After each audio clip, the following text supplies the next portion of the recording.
Bonsoir Dominique. Bonjour. Alors, j'arrive du boulot, je m'installe en vitesse. Si tu veux bien, je retire ça déjà, on va être plus à l'aise et ça va être mieux. D'accord. Hop là, la cravate, c'est fini. On s'arrête à la cravate. Voilà, allez, juste un bouton ou deux et c'est parti.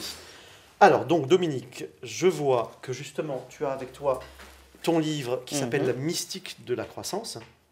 Et je pense que peut-être pour parler de ce thème-là, donc la croissance ou L''A croissance, peut-être que ça serait bien que tu nous fasses un petit déroulé comme une fiche de lecture résumée de ton livre pour le militant de base que je suis. Volontiers.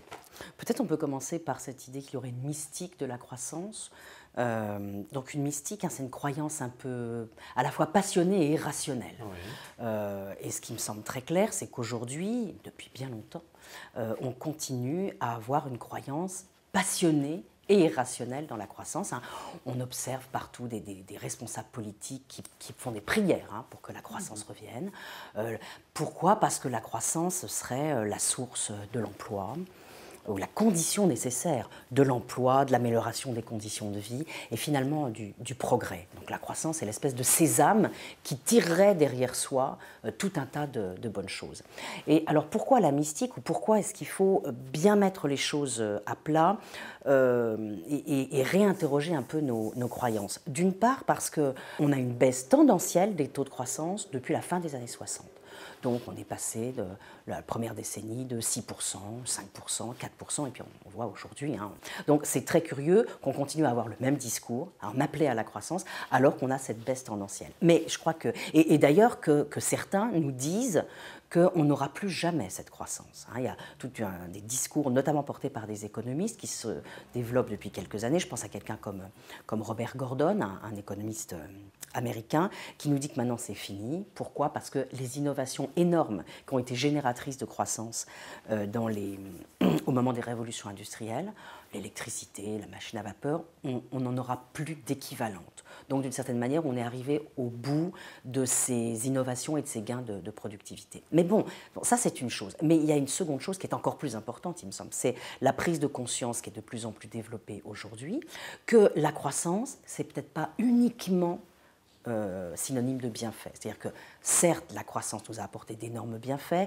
Alors je ne vais pas tous les citer, la baisse de la mortalité infantile, des conditions de vie vraiment considérablement améliorées. On ne peut pas remettre ça en cause. Mais il faut reconnaître qu'en même temps, cette croissance, elle a apporté des maux sociaux, par exemple tout ce qui peut concerner la sphère du travail, de la qualité du travail, et puis bien sûr des maux environnementaux. Et ça, je crois que c'est de plus en plus clair aujourd'hui. Quand on regarde les courbes, la courbe du PIB, et je ferais mieux de faire pour nos lecteurs la courbe du PIB comme ça, avec une augmentation exponentielle des années 1850 à aujourd'hui. Oui. Eh bien, c'est la même que la courbe des émissions de gaz à effet de serre. Exactement la même chose, la même forme. Donc une explosion des émissions de gaz à effet de serre et donc celles qui vont générer le changement climatique, qui entraînent un gros risque climatique avec elles, mais aussi l'acidification des océans, la réduction de la biodiversité, les pollutions, toute cette série de choses,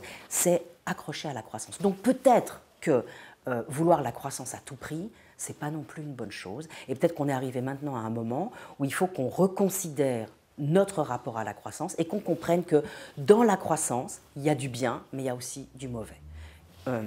Et voilà pour une première petite approche. Ça, effectivement, c'est ce qui paraît assez logique, qui tombe un peu sous le sens maintenant, et on se demande pourquoi tous nos dirigeants politiques, certains économistes ou certains chefs d'entreprise, tiennent effectivement à ce point-là cette croissance. Et du coup, ça nous fait douter. Je crois que j'ai l'impression que le monde, la société serait peut-être prête à accepter qu'on lui dise que la croissance est morte ou qu'elle ne reviendra plus, et on pourrait enfin passer à autre chose. Oui. Et pourtant, devant la détermination et l'obstination en face, ça nous fait douter. On se dit alors, mais s'il la défend à ce point-là, est-ce qu'il y a quelque chose qu'on n'a pas compris ou Absolument. Alors je crois qu'il y a une croissance, ouais. Il y a une croyance très forte. Et une croyance qui est appuyée aussi sur, je dirais, tout un système d'indicateurs, j'y reviendrai, je dirais un système de représentation du monde, mais aussi un ensemble de mentalités qui font que... moi, je fais remonter ça au XVIIIe siècle, mais il me semble que depuis le XVIIIe siècle, on a une sorte de religion de la production, qui est centrale dans nos sociétés et qui fait que sans croissance, on a l'impression qu'on va complètement sombrer. Alors je crois qu'il y a eu un moment, pas très éloigné, où on a pris conscience de tout ça, c'était les années 70. Les années 70, c'est le Club de Rome, la remise en cause, Halte à la croissance, le fameux rapport, qui s'appelait, avec un titre plus intéressant des Meadows, qui s'appelait The Limits of Growth, les limites de la croissance. Et je crois que dans ces années 70, on avait déjà compris énormément de choses. Le caractère fini des ressources naturelles, le fait qu'on ne pouvait pas comme ça sans arrêt piocher dans l'environnement et qu'un jour on allait atteindre des limites des ressources renouvelables et non renouvelables. Voilà, qu'il y avait des limites physiques. Mais qu'est-ce qui s'est passé? Il y a eu la crise, les deux chocs pétroliers, des difficultés économiques très fortes, et du coup tout s'est refermé. On a soigneusement refermé la porte et la critique de la croissance est devenue extrêmement difficile à faire. Encore un mot sur ces années 70, c'est Jean Gadret qui a sorti ça, une archive une archive radiophonique qui montre le Club du Nouvel Observateur en 1972, avec la réunion où il y a André Gorz, il y a le président de la Commission européenne, il y a Edmond Maire, le secrétaire général de la CFDT, et ils discutent des conditions et ils discutent de la croissance. Et Edmond Maire dit, mais enfin, la croissance, on n'en veut pas, nous. Ça n'a aucun sens, la croissance. Et ces 5%, puisqu'à l'époque c'était 5%, ces 5%, mais ils n'ont absolument aucun sens. Alors, il faut savoir qu'à l'époque, ce n'était pas calculé tout à fait de la même manière qu'aujourd'hui. Il y a eu un changement en 1976. En gros, l'ensemble des services publics n'était pas pris en considération. Donc, évidemment, c'était très, très embêtant. Mais donc, voilà, je crois que l'occasion qui s'est présentée dans les années 70 de sortir de cette croyance, eh bien, a été en quelque sorte ratée. La porte s'est refermée avec les difficultés économiques. Et aujourd'hui, on est vraiment dans cette contradiction. On est dans une énorme contradiction puisque d'un côté, on nous dit que pour résoudre la crise économique et la question sociale, l'emploi est absolument majeur, il faut de la croissance. On nous dit en gros, il faudrait 1,5% de croissance pour manger sur le chômage. Et puis, d'un autre côté, on n'en a pas, et en plus, on nous dit qu'elle est mauvaise. Et je crois qu'on commence à comprendre qu'un taux de croissance trop fort, le taux de croissance des 30 Glorieuses, c'est vraiment mauvais. Mauvais pour l'environnement, mauvais pour le social. Donc comment on fait? Ça veut dire qu'il faut complètement changer de régime, il faut changer de paradigme, il faut changer de cadre de représentation. Et je crois que ça va très très loin. Par exemple, si on se demande pourquoi on a occulté ces mots, pourquoi on a occulté ces mots? Parce que je crois que les bénéfices étaient plus forts que les pertes. Donc on se disait que la croissance, c'était le progrès, que la croissance, elle allait dans le même sens que le progrès de l'éducation, les progrès de la santé, etc. Or, je crois qu'aujourd'hui, ce qu'on voit, c'est que les rendements de la croissance sont décroissants. C'est-à-dire que, notamment dans les pays occidentaux, un surcroît de croissance, maintenant, ça s'accompagne vraiment de dégâts importants. Donc voilà pourquoi il me semble qu'il faut complètement changer. Alors changer de quoi? Peut-être tu voulais... Non, mais donc changer de paradigme. Mais je reviens à ma question. Pourquoi, effectivement, ce qui nous paraît évident, ce que tu dis là, ça reprend des choses qui circulent depuis quand même déjà 10 ans, 15 ans, et qui ont atteint tous les citoyens, grosso modo. Oui. Pourquoi ils y croient encore? Ils sont obscurantistes à ce point-là de vouloir se raccrocher encore à cette croyance-là? Alors, quand je dis changement de paradigme ou changement de système, c'est qu'en effet, on est dans un système. On est dans un système, par exemple, où, depuis le XVIIIe siècle, on considère que les individus sont tenus ensemble grâce au travail. Que le travail, après tout, c'est un moyen formidable de les tenir arc-boutés vers un objectif. C'est un moyen formidable de détourner la violence. C'est un moyen formidable d'éviter que des gens rassemblés démocratiquement se tapent dessus, aillent au conflit, se tuent. Voilà, c'est un très bon moyen. C'est un moyen aussi d'émancipation. Je tentais de dire ça absolument, dans une interview. Bien sûr. C'est aussi un moyen pour tout le monde avec sa force de travail, en la proposant sur le marché du travail. On a acquis des moyens, une liberté financière, etc. Donc ça, c'est...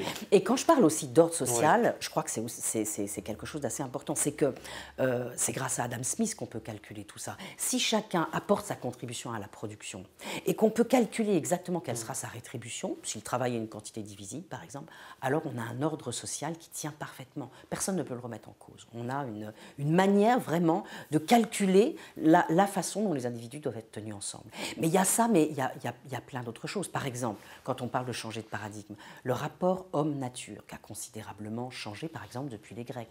C'est-à-dire cette idée que la nature, c'est quelque chose qui est en face de nous, une vaste étendue, divisible, manipulable, avec un sujet tout-puissant, un esprit qui est en face de cette nature et qui peut la dominer, un peu l'injonction qui est dans la Bible, hein, tu assujettiras les autres espèces. Donc un homme qui est transcendant à la nature et qui peut, d'une certaine manière, qui a le droit de la mettre en forme, de la modeler, de l'humaniser d'une certaine manière. Il y a ça aussi. On a considéré que par son travail, l'homme modelait et humanisait la nature. C'est une forme de civilisation, de mise en forme humaine de la nature. Donc, c'est avec tout ça qu'il faut rompre. Plus, il faut rompre aussi avec nos conventions comptables, avec le fameux produit intérieur brut. Le fameux, voilà. Le fameux. Parce que quand on aussi tous dans la voilà, tête comme notre fétiche. Injonction. Oui.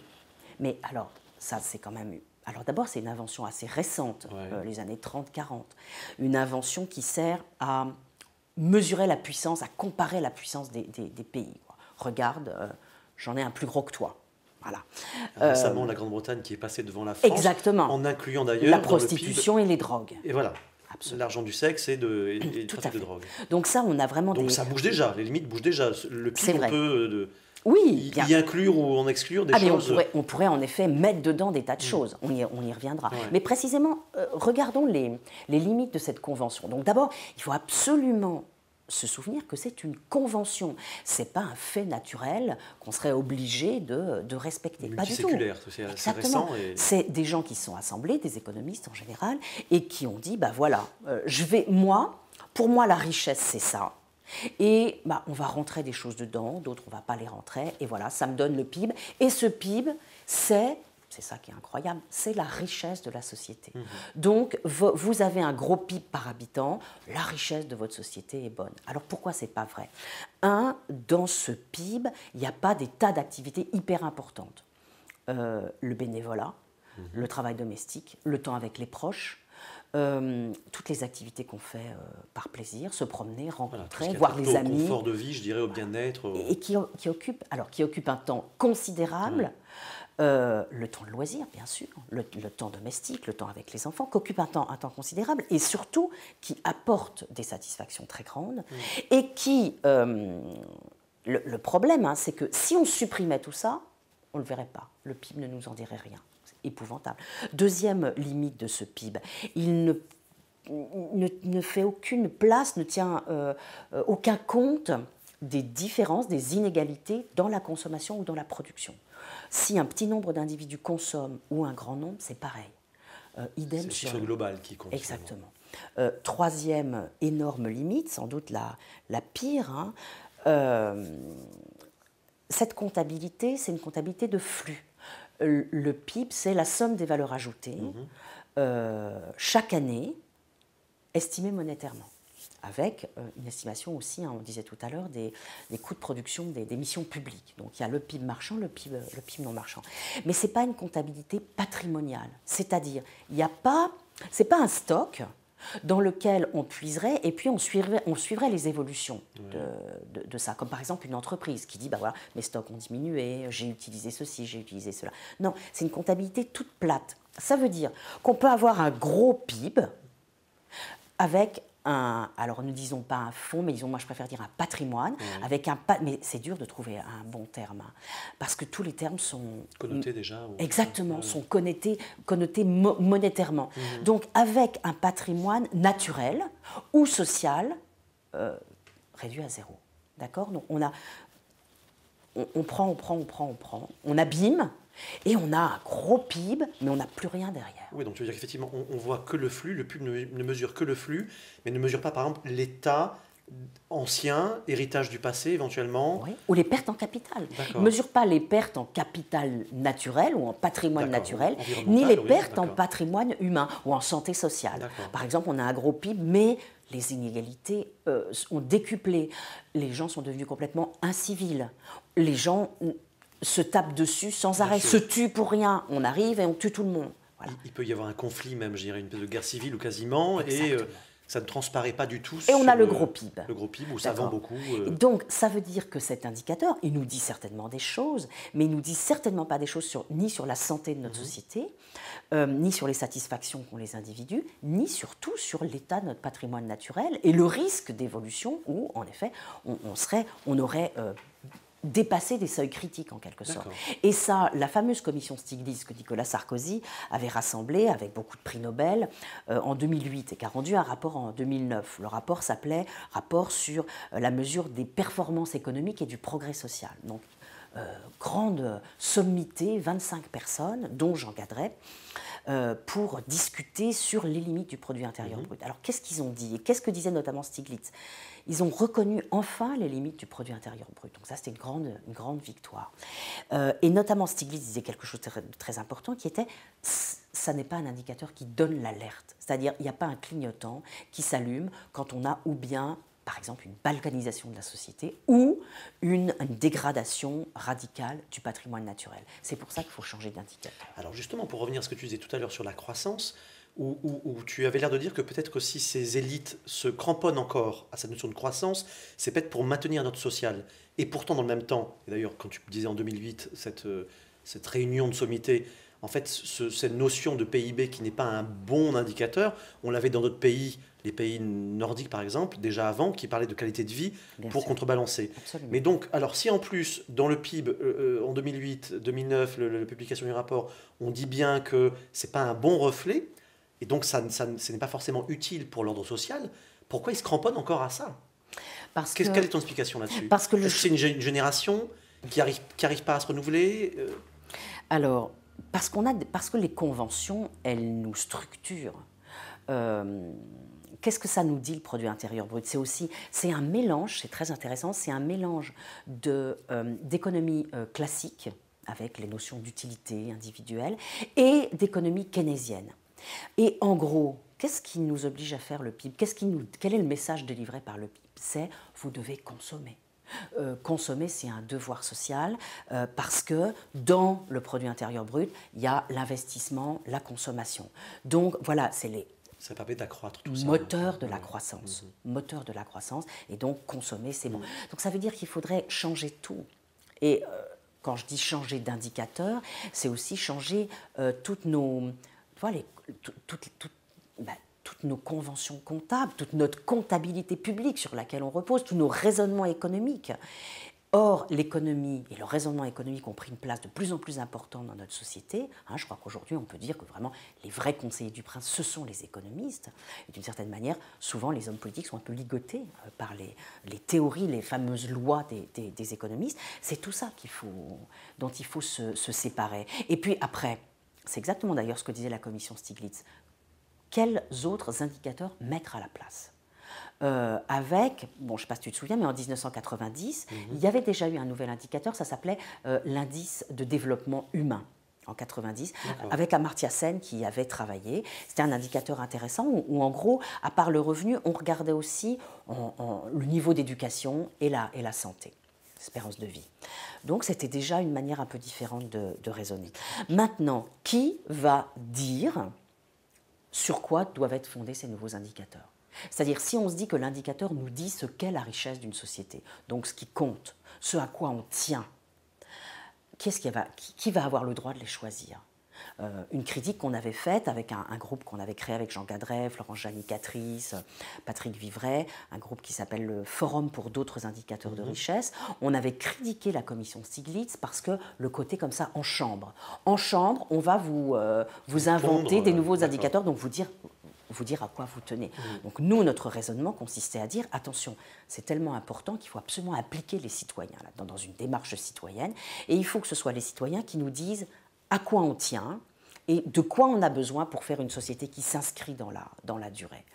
Alors la commission Stiglitz a commencé à proposer quelques indicateurs, mais tu vois, non seulement il faut une implication citoyenne, mais en plus, derrière l'indicateur, il y a une vision du monde. Par exemple, ils ont commencé à proposer un indicateur qui s'appelle l'épargne nette ajustée, et je simplifie outrageusement.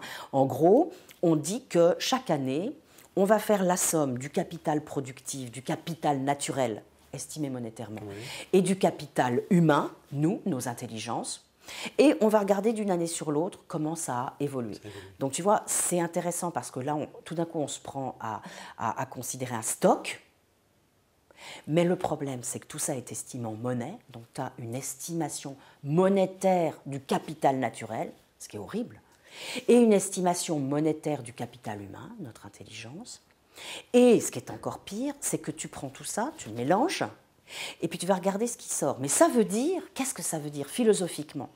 Ça veut dire que tu peux très bien avoir une augmentation de ton capital humain, notre intelligence, et qui compenserait une diminution du capital naturel. Philosophiquement, ça veut dire que le génie humain est tel qu'il est tout à fait capable de se passer d'un capital naturel, parce qu'on pourra inventer un capital artificiel qui nous donnera les mêmes doses de satisfaction. Tu vois, ça veut dire que, après tout, la nature, la vraie nature qui nous donne des satisfactions sensibles, esthétiques, visuelles, finalement on s'en fiche. Tout ça est réduit à notre dose d'utilité ou notre dose de satisfaction quotidienne. Donc c'est passionnant parce qu'on voit que derrière il y a des enjeux philosophiques énormes sur quel indicateur je vais choisir, ce qui signifie quelle est ma vision du monde et qu'est-ce que je pense central pour le bien commun et pour le maintien, l'inscription dans la durée de la société. Et moi, il me semble que l'essentiel là-dedans, c'est l'état de mon patrimoine naturel, est-ce qu'il va supporter les générations futures encore longtemps, et ma santé sociale, c'est-à-dire est-ce que je suis une société bien liée, avec pas trop d'inégalités, avec l'ensemble des personnes qui accèdent à un revenu convenable, à un travail convenable. D'accord. On comprend aussi que ce qui crée peut-être le blocage et la difficulté, c'est que si déjà il y avait une réflexion aussi riche que celle que tu décris là, au niveau national, il faudrait encore, comme c'est un indicateur qui est international, il faudrait que tout le monde change en même temps. Oui. C'est d'ailleurs pourquoi on est resté bloqué au PIB, parce qu'au fond c'était le dénominateur commun le plus petit mais le plus confortable. Absolument. Et on n'y touche pas, c'est pratique, on a l'habitude, on continue avec ça. Tout à fait. On a un instrument de mesure identique maintenant, et on a mis du temps d'ailleurs pour l'universaliser en quelque sorte. Mais donc en effet pour le changer, et puis évidemment, qu'est-ce que ça suppose? Ça suppose qu'on ait des aspirations à peu près homogènes, qu'on ait des représentations compatibles. Ce qui n'est pas évident du tout dans l'état actuel du monde. À l'évidence. D'accord. Mais donc, mais tu penses donc que cette croissance, parce que c'est vrai que je reviens là-dessus, moi, j'ai quand même l'impression que ces histoires de spécialistes, d'experts, d'économistes ou de pouvoir politique, effectivement, c'est important, ce sont eux qui vont peut-être définir des nouveaux indicateurs, etc. Mais nous, la société, on sent bien qu'on préfère maintenant privilégier l'environnement, oui. Privilégier la nature, oui. Privilégier aussi peut-être une certaine frugalité, oui. Donc pas une croissance excessive, démesurée, après laquelle on court tout le temps. Pourquoi il y a ce décalage qui s'est accusé et qui continue à s'accuser apparemment de plus en plus entre, on va dire, nos dirigeants, pour dire ça de manière largement au niveau politique, économique, etc., et nous, le peuple, dans toute sa richesse et sa diversité. Pourquoi, effectivement, on se sent prêt à vivre mieux, à avoir moins de conflits sociaux, moins de disparités peut-être économiques, et donc on aimerait qu'on nous dise, voilà, la croissance c'est fini, cherchons une croissance différente. Pourquoi eux restent, je reviens là, pourquoi tu penses qu'ils restent bloqués là-dessus? Cette mystique, quand est-ce qu'on leur dit que Dieu est mort? C'est un dogme, oui. En effet. Et ça, c'est très difficile de se débarrasser des dogmes. Mais qu'est-ce qu'il faudrait, un choc, une crise? Je trouve que ta question est intéressante parce qu'elle nous fait réfléchir aussi sur le personnel politique. Le personnel politique, en ce moment, celui qui est au gouvernement, il est plongé dans l'urgence. Donc il prend c'est le plus impliqué dans les outils qui existent d'une certaine manière, avec les 3%, donc la il dette, ne prend pas le temps d'inventer autre chose. Tu veux dire impossible d'inventer autre chose. Il doit réussir. Et d'ailleurs, on avait commencé à critiquer. Quand Sarkozy avait dit « je vais mettre en place une commission », on lui a dit « ah d'accord, tu veux casser le thermomètre ». Donc tout de suite, il y a cette critique d'être trop facile. D'accord. Et puis, il y a quand même autre chose, c'est que comment ont été formées ces élites, quoi. Elles sont principalement passées par l'ENA. Moi aussi, je suis passée par l'ENA, mais on boit le petit lait de l'économisme le plus échevelé, quand même. Et on est au cœur de ce qui a été inventé, en effet, comme convention. Et je crois que ces écoles qui forment... Alors, il n'y a pas que l'ENA, je pense qu'il y a HEC, il y a et sûrement Polytechnique aussi, toutes les écoles qui forment ce qu'on appelle les élites aujourd'hui, c'est vraiment les endroits où on vous invite le moins à être critique. Et pourtant, quand justement... C'est pas seulement, tu vois, non mais je crois que c'est pas seulement de la reproduction sociale, c'est de la reproduction intellectuelle. C'est-à-dire que je ne crois pas que c'est de ces endroits que peut venir la remise en cause radicale des conventions dont on a besoin. Parce que pourtant, effectivement, quand des gens comme Pierre Larouturou, qui était auditionné tout récemment, etc., quand il nous racontait qu'il était reçu par Hérault ou même Macron, ils comprennent le raisonnement, ils sont même d'accord, ils le disent. Pierre nous décrivait qu'ils étaient un peu même, un peu atterrés par le constat et en se disant qu'est-ce qui les empêche de passer à l'acte? C'est vraiment juste ce formatage. Alors, il y a ça, mais après, il y a un chemin, il y a des obstacles. C'est très difficile. Le changement, passer d'un état à un autre, il ne faut pas se perdre en route. Il faut du courage aussi. Il faut du courage, il faut un chemin. Il faut que toutes les étapes soient bien définies. Il y a cette question centrale, alors je suis d'accord avec toi, il faut du courage, parce qu'il faut dessiner, je crois qu'il faut être capable de dessiner un futur, voilà. Dire voilà, en 2050 on veut être là, et qu'est-ce que ça veut dire à partir d'aujourd'hui si on veut y arriver. Donc du courage bien sûr, mais il y a la question centrale de l'emploi. Justement, alors admettons qu'un jour, une crise, un choc, quelqu'un qui a plus de courage qu'un autre arrive et nous dessine ce chemin-là, il nous dessine ce mouton, on va dire, qui pourrait venir. Mais dans nos têtes à nous, par contre, même si je dis moi, je parle pour moi, on se sent prêt à admettre que la croissance ne va plus revenir ou elle sera toujours faible. Par contre, dans un coin de notre tête, dans un coin un peu nébuleux, on se dit quand même, a priori, moins de croissance et peut-être plus de chômage.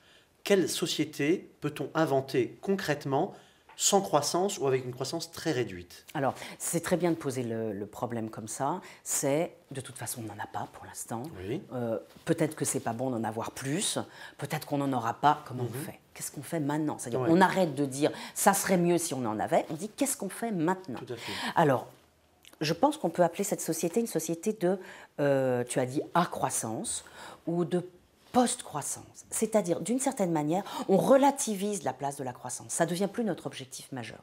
On formule nos objectifs autrement. C'est pas « on veut 3 points de croissance », c'est « on veut la satisfaction des besoins principaux, minimaux de tous, sous une contrainte qui est à la fois sociale et environnementale.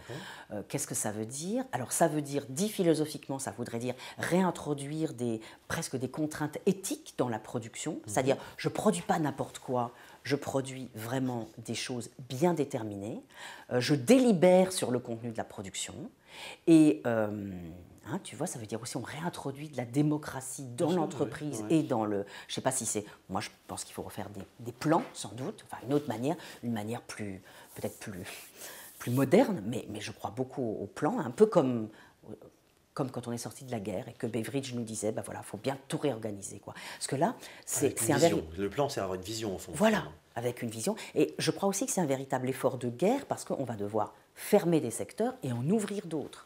Et donc, organiser des transferts de main-d'œuvre, le faire sans être obligé de jeter les salariés, de les laisser sur le côté comme ça se fait habituellement. Donc, c'est une énorme ingénierie qu'il faut faire. Moi, j'appelle ça la reconversion écologique de la société. Mais donc, ça veut bien dire, peu à peu, on ferme des secteurs, assez vite, tous les secteurs producteurs d'émissions de gaz à effet de serre et de pollution. Sans doute qu'on revoit radicalement notre agriculture, moins de pesticides, moins d'engrais. On revoit tout. D'accord, on réorganise tout. On réorganise tout. Mais est-ce que tu penses vraiment que ça peut continuer, malgré tout, je te dis, c'est la hantise qu'on a tous, à produire suffisamment de, entre guillemets, de richesses, qu'elles soient économiques, monétaires ou autres et diverses, pour que tout le monde y ait son compte? La croissance démographique, elle ne va pas s'arrêter a priori. Bien sûr. Donc est-ce qu'il ne faut pas, tu vois, c'est pour ça que c'est lié, je pense, dans nos têtes à croissance démographique, il faut peut-être quand même que ça s'accroisse aussi les richesses pour que... Bien sûr, mais alors, d'abord, disons quelque chose de très très simple. Je crois que ce qu'il faut comprendre, c'est que notre richesse, là, aujourd'hui, le PIB, dedans, il y a du bon et du mauvais. Par exemple, quand j'achète des produits low cost dégueulasses pour ma santé, certes, peut-être qu'il y a des choses dans le PIB, c'est très bien, j'augmente mon PIB, mais j'augmente mes maladies, j'augmente peut-être la dégradation de l'environnement, il y a du moins. Et j'augmente aussi peut-être la misère sociale en face de ceux qui ont produit à low cost, on est d'accord? Absolument. Donc il y a plein de coûts là qui ne Ouais. sont pas pris en compte. Ouais. Ils ne sont pas pris en compte parce qu'on ne sait pas les compter. On ne sait pas compter les coûts sociaux, ni les imputer, et on ne sait pas que compter les coûts environnementaux. Donc ce qu'il faut, c'est ouvrir cette boîte, et maintenant on va essayer de produire que du plus. Ça veut dire quoi? Ça veut dire qu'il faut en effet des quotas, des contraintes, des normes sociales et environnementales. Vous ne produirez plus ça. Ou vous ne produirez plus ça qui génère des gaz à effet de serre. Vous produirez d'autres choses autrement. En produisant ça, il faudra faire attention surtout à ça, ça et ça. Exactement. Vous devrez Donc, respecter des normes. d'accord. Alors après, si on veut le faire internationalement, c'est compliqué parce C'est que sûr. il faut que quelqu'un fasse respecter ces normes. Alors il y a un organisme qui s'appelle l'Organisation internationale du travail. Ben, je pense que ça serait à elle de le faire. Hein. Ce qui est quand même fabuleux, c'est qu'aujourd'hui l'OMC a des pouvoirs de sanction pour obliger les gens à À ne pas faire obstruction. exactement, au libre-échange, libre-échange, au etc. commerce, mais l'OIT n'a pas ce pouvoir de dire non, vous ne pouvez pas produire comme ça, c'est interdit. Oui, l'OIT a finalement maintenant une valeur plutôt statistique. Il produit des Ils chiffres. font des et- choses, ils font des conventions, mais encore faut-il que les pays acceptent de ratifier les conventions. D'accord. Bon, là, il faudrait une véritable autorité pour l'OIT, et puis une véritable autorité aussi au niveau environnemental, qui fasse respecter tout ça.